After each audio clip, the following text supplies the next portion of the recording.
អ្នកចូលចិត្តទម្លាក់បូមរថយន្តគួរយល់ដឹងពីផលល្អនិងផលអាក្រក់ទាំងនេះ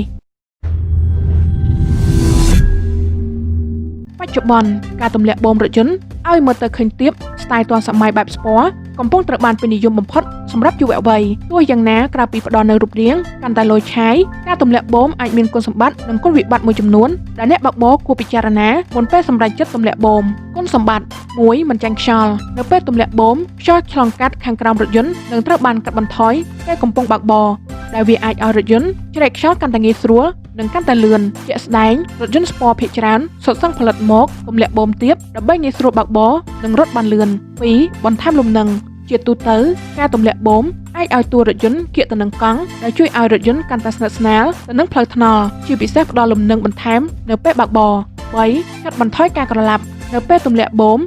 វានឹងធ្វើឲ្យរថយន្តមានទំនាញចុះក្រោមដែលជួយកាត់បន្ថយហានិភ័យក្រឡាប់នៅពេលបើកបរលឿនយ៉ាងណាមិញការលើកបូមគឺងាយប្រឈមការក្រឡាប់រថយន្តបំផុត4ផ្ដល់ផាសុកភាពអ្នកបើកបររថយន្តទម្លាក់បូមនឹងមានអារម្មណ៍មានទំនុកចិត្តកាន់តែស្និទ្ធស្នាលនិងផាសុកភាពជាងមុនដោយសារតែរថយន្តមានលំនឹងល្អ